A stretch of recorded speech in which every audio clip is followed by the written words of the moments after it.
Hello, this is Dennis with A1 Telephone Service and Repair, A1 Electronics. You can reach us on the web at www.a1-telephone.com, and you can also reach us at 618-235-6959. Today I want to show you an AT&T cordless phone. It's a 4200. And so basically this is Nick's telephone from Wisconsin. And so Nick has got a note here about how his off and on button doesn't work anymore, and he's complaining of having that problem with the off and on button. And actually this telephone has been in the shop in the past, but it was for other reasons it didn't work, and we went ahead and repaired it and did a video on it and sent it back to Nick. Nick had it for quite a while, and so now he's got this issue with the off button, as the problem before, the telephone just didn't work, period. And so now we're going to go ahead and explain. What you're going to see here is some equipment, and we're going to kind of talk about what Nick's real problem is with this telephone. If you see here, we have some boards, and we're going to show you them, and we're going to show you some different rubber pads. And although these are not the exact boards to this telephone or the exact pads, they are very similar, and this pad is to a totally different phone, but we're going to get into that issue. Now, I don't get the problem that Nick gets. I've been through the keypad, and it's working fine. You know, they do have some age on these telephones. These telephones are 25, 30 years old now. And the board is good. It's been tested. And we're going to kind of go through that and explain that. And the pad is also good. Now, he talks about replacing the pad, but that's not the issue. The pad is good. He has more of a design issue than he does a bad pad or a bad board. So it's more of a design issue, and we're going to get into that. But what I want to do is, I do not have the telephone hooked up to the analyzer. I want to go ahead, and you'll see a red light here on this telephone. And right here, I know the video probably isn't picking it up, but we have phone, off, and redial. And they're very small buttons on this telephone. That's kind of an issue, and they're kind of recessed, so you kind of got to push them in. But that's kind of a design issue, but that's not the actual problem. So what I'm going to do is I'm going to go from phone to off, and I'm going to do that without being plugged into the analyzer, because I don't want to drive the analyzer crazy kicking on and off. Now, we are going to hook it up to the analyzer in a little bit, but first I want to do it just like this. Every time I push the on button, off, on, off, on, off, on, off, on, off. So every time I basically hit the telephone buttons with the proper amount of force and roll my finger across it, it's always going to work.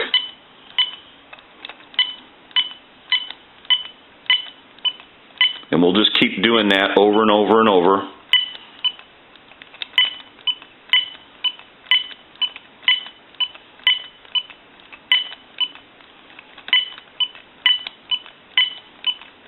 So it works just fine. There is an issue, though, and we're going to get into that. It's a design issue, basically. So we'll do that a little more.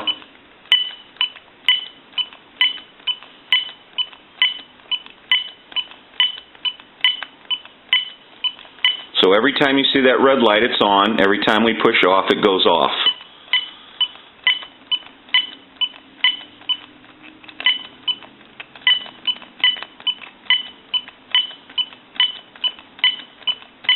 Okay, so basically what we can do now is I want to let it charge a little bit because it was packed in a box. The other issue is when Nick packed this phone, he didn't take much care in the way he packed the antenna. So what he's done here is this rubber is starting to get brittle nowadays from the age on these telephones. He did not pack anything around the antenna. Threw the antenna in the box, and when he put the phone in, I guess it got jiggled around, he actually broke the rubber at the base of this antenna, which is not a big issue because what they really have in them is a spring. And so we repaired that for no charge with some heat shrink due to the poor shipping habit. So that's why you see this black material, which is actually heat shrink, and some glue under that, and then heat shrunk down onto the antenna. And if you bend these antennas too much because of the age on them, the rubber gives out and it'll crack and break. So basically that's the problem with the antenna, and that was repaired. I know you may not be able to see this on the video, but these are AT&T boards, and they are very similar to the dialing board in this one, in the 4200. What I want you to take a look at, and I don't know if the video is picking it up, why they kept changing. They always had a very wide spread on their conductive material on their dialing boards. If you notice this dialing board on the right, it has lines that go through their design. So that is their design that they came up with to enable a very small button pattern that have conductive material on it, and they're supposed to line up just perfect. And in this design, it does work pretty good. But in Nick's telephone, he has this other type of design where it has to be more definitely dead center onto the conductive material. And like I said, I don't know why AT&T kept changing their design with their conductive material on the boards and then not really using a larger button like on this keypad, which is to a totally different. If you had a much larger spread on the button size, and just a single button would have done it.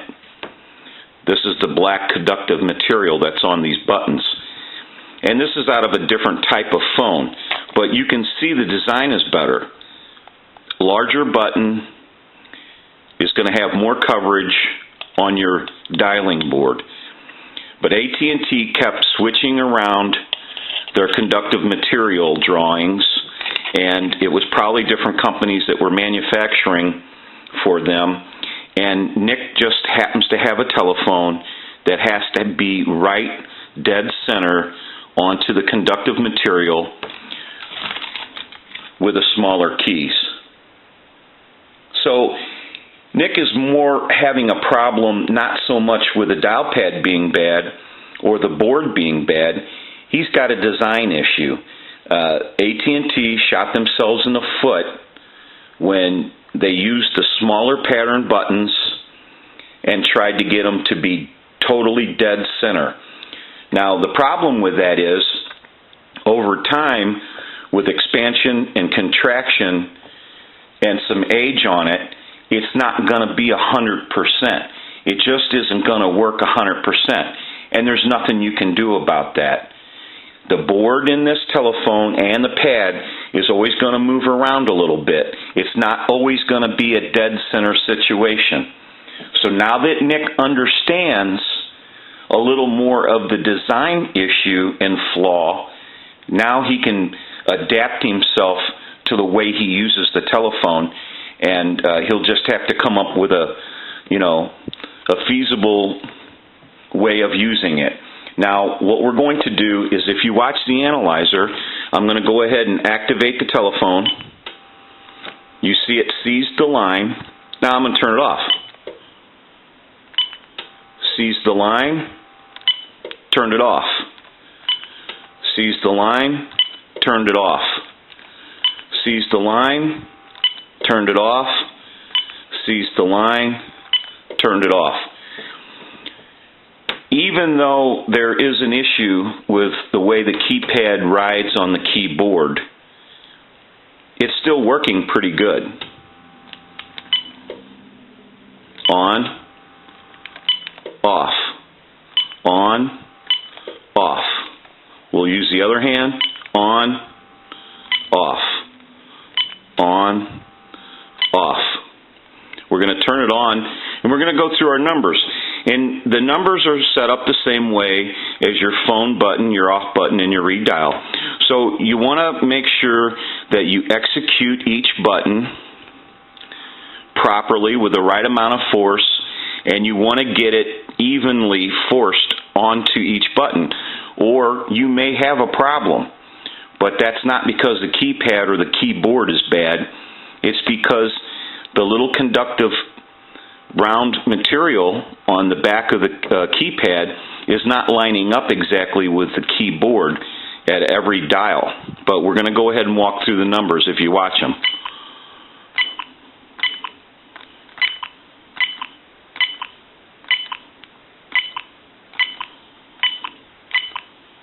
I'm going to end in a 2.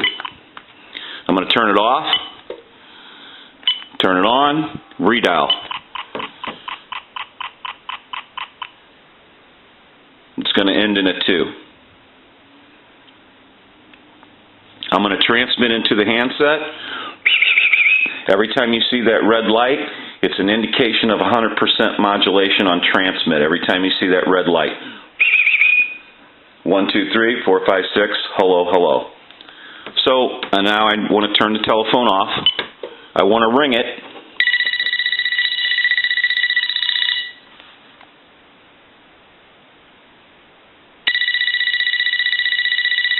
I'll let it go one more time. Turn it on. Turn it off. Turn it on. Turn it off. Turn it on. So now that Nick understands what's going on with his telephone, he'll just have to adapt to it. I cannot do anything about a design issue, and that's all there is to it. So now that we've got that squared away, we can get Nick's telephone back to him, and he'll have to deal with it the best way he knows how. This is Dennis with A1 Telephone Service and Repair, A1 Electronics. You can reach us on the web at www.a1-telephone.com, and you can also reach us at 618-235-6959. Thank you for watching, and have a great day.